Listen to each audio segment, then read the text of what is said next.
What if I told you that the Virginia redistricting referendum barely passed by less than 3% despite Democrats spending over $60 million and bringing in Barack Obama? That the Virginia electorate shifted 12 points to the right since the gubernatorial election just 6 months ago? And that President Trump is now considering an executive order that would reclassify Arlington County as part of Washington, D.C. and erase the entire Democrat gerrymander from the map permanently. Stick around, because what happened next will blow your mind. The Democrats are celebrating in Virginia right now. They think they won. They think their $60 million redistricting scheme just locked in 4 additional congressional seats and guaranteed them a stranglehold over the state's delegation for the next decade. They are popping champagne. They are writing victory speeches. They are already counting those 4 seats in their midterm projections. They should not be celebrating. They should be terrified.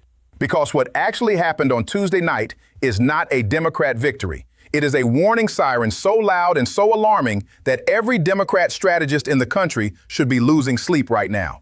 And what is about to happen next, what President Trump is reportedly preparing to do, could erase their entire scheme from the political map in a single stroke.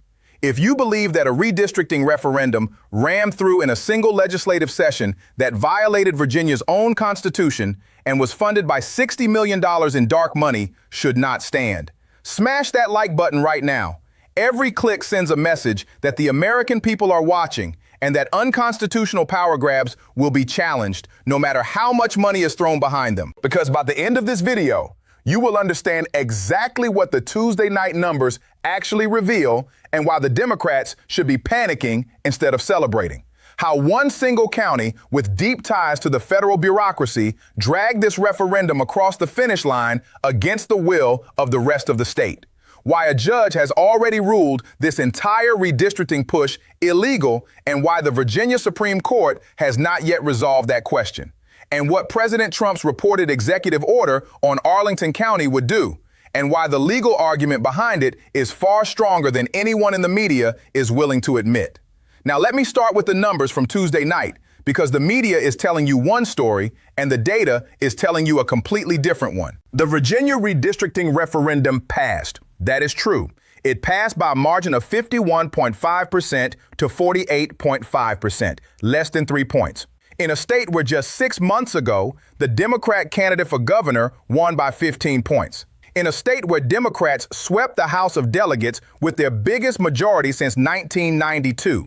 In a state that the media declared permanently blue after the 2025 elections. Think about what those numbers mean. 6 months ago, Democrats won the governorship by 15 points. Yesterday, their signature ballot initiative passed by less than 3. That is a 12-point shift to the right in 6 months. 12 points. In one state. In half a year. If you are a Democrat strategist, that number should keep you awake for the rest of the year. Because if Virginia, the state you just declared permanently blue, swung 12 points to the right in 6 months, what is happening in the states you actually need to worry about? What is happening in Pennsylvania, in Michigan, in Wisconsin, in Arizona, in Nevada? If your fortress state is crumbling this fast, what does the rest of the map look like? The RNC did not put significant money into fighting this referendum. And frankly, that was a reasonable decision at the time. 6 months ago, Virginia looked like a plus 15 Democrat state.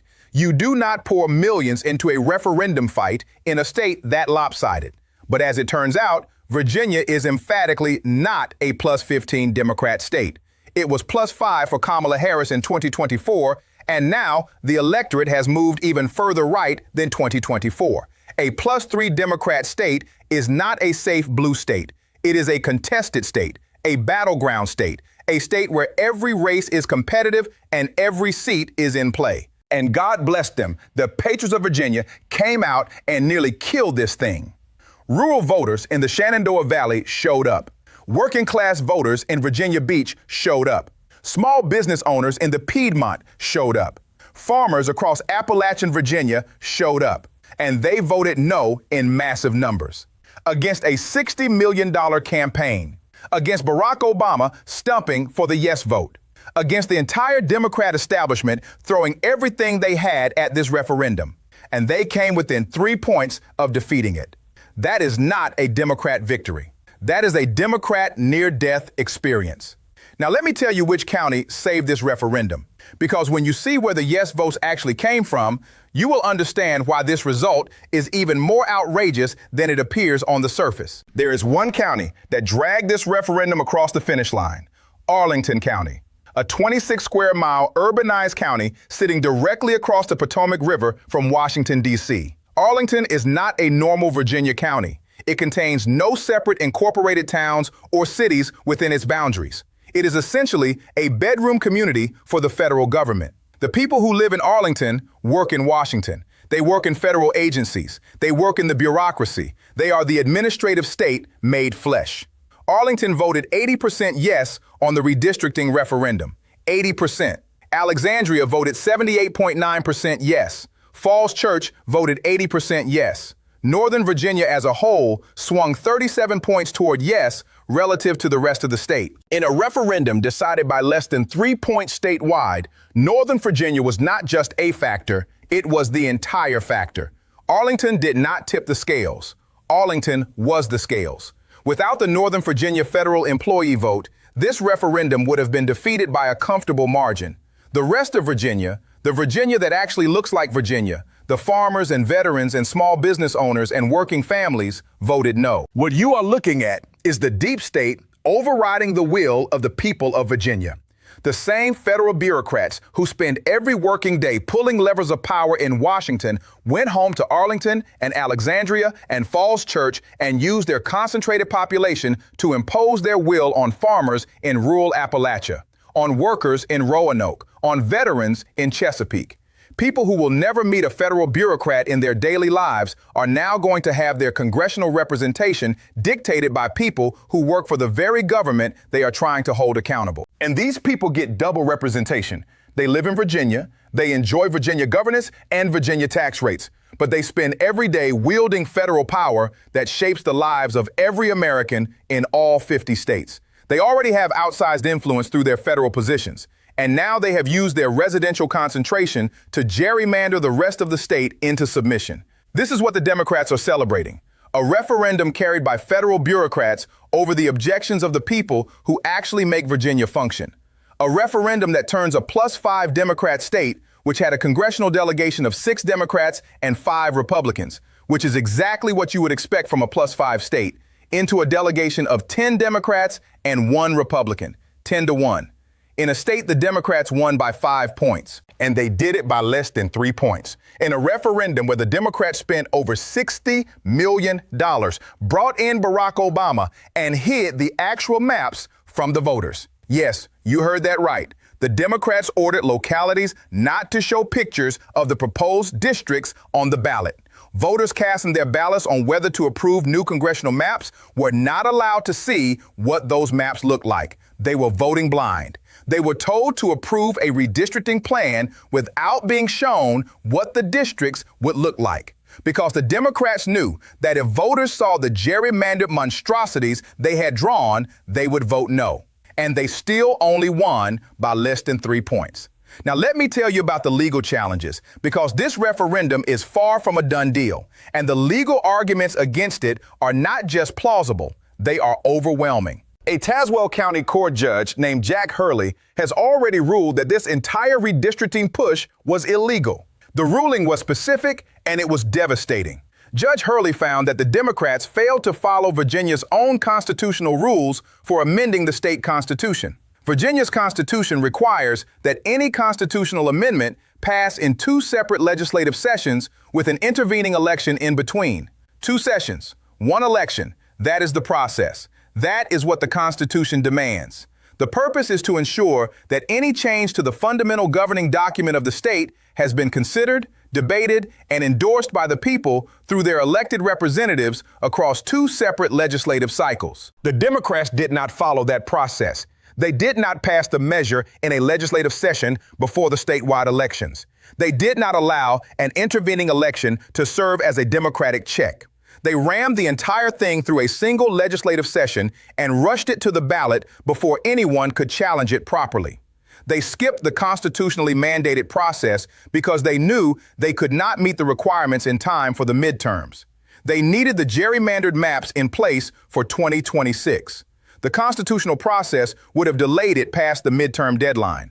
So they ignored the Constitution and did it anyway. Judge Hurley saw through this. He ruled it illegal. And now the case is before the Virginia Supreme Court. The court allowed the referendum to proceed to the ballot. But critically, and this is the part the media is not telling you, the Virginia Supreme Court explicitly stated that its decision to let the referendum proceed did not resolve the underlying legal questions. The court did not say the referendum was constitutional. It said the voters could vote on it, but the constitutional challenge remains open and unresolved. The Virginia Supreme Court is sitting on this case right now. And based on the questions the justices asked during oral arguments, the skepticism toward the Democrats' position was reportedly very strong. If the court agrees with Judge Hurley, if it finds that the Democrats violated the constitutional requirement for 2 legislative sessions with an intervening election, then Tuesday's vote becomes entirely moot. The referendum is struck down, the maps are invalidated, and those 4 Democrat seats disappear. And there are additional lawsuits. The Republican National Committee, the Virginia GOP, and individual Virginia voters have all filed separate legal challenges arguing that the new maps violate Virginia's constitutional requirement that electoral districts be drawn contiguously and compactly. Have you seen these proposed districts? They are gerrymandered monstrosities, Frankenstein districts that stretch across the state in bizarre shapes designed to pack Republican voters into as few districts as possible. They are the opposite of contiguous and compact. They are the definition of partisan gerrymandering. Legal experts believe the litigation is going to move at lightning speed, given how close the midterm primaries are. And many believe that given how narrow the referendum margin was, the Virginia Supreme Court has all the political cover it needs to strike the whole thing down. Now, let me tell you about the move that could change everything. Because if the legal challenges are the defensive play, President Trump has an offensive play that is so bold, so historically grounded, and so legally serious that it could not only erase the Virginia gerrymander, but fundamentally reshape the political geography of the state. President Trump is reportedly considering signing an executive order that would declare Arlington County never legally left the District of Columbia in the first place. And before you dismiss this as some wild idea, I need you to hear the history, because the legal argument is far stronger than anyone in the mainstream media is willing to acknowledge. In 1790, Virginia ceded a parcel of land to the federal government to help form the new District of Columbia. The territory that became Arlington was given for what Virginia's own agreement described as the permanent seat of the federal government. Permanent. That word is in the document. The land was ceded permanently for a specific constitutional purpose. But then in 1847, under President James K. Polk, that same land was retroceded back to Virginia, given back. And the reason it was given back is one of the most darkly ironic facts in American history. Virginia demanded Arlington back because the District of Columbia was moving toward abolishing slavery. Virginia Democrats wanted to protect the institution of slavery in what was then still part of D.C. So they pressured Congress to return Arlington to Virginia so that it would remain safe for slaveholders. The retrocession was driven by pro-slavery forces. It was designed to protect slavery, and it was constitutionally questionable from the moment it happened. Presidents going back to Abraham Lincoln have questioned its legality. President William Howard Taft openly called it unconstitutional, and the Supreme Court has never been forced to definitively rule on whether the 1847 retrocession was legal. The constitutional argument is straightforward. Article 1, Section 8, Clause 17 of the Constitution describes the seat of government as land ceded by particular states for a permanent purpose. If the cession was permanent, and Virginia's own agreement says it was, then a state cannot unilaterally take it back. The retrocession was not authorized by the Constitution. It was a political act driven by the desire to protect slavery, and it has never been subjected to the kind of rigorous constitutional scrutiny that its significance demands. Trump could direct the Department of Justice to formally challenge the 1847 retrocession and restore Arlington and potentially Alexandria back to their rightful place inside the District of Columbia. He could issue an executive order rescinding the retrocession based on the original constitutional text and the permanent nature of the cession. And many legal scholars are arguing that such an executive order would be on stronger legal footing than many of the executive actions that sailed through without challenge during the Biden era. The constitutional text is clear. The historical record is clear. The original agreement is clear. And the motivation behind the retrocession, the protection of slavery, is exactly the kind of historical injustice that the courts have shown willingness to revisit and correct. Now think about what this would mean politically.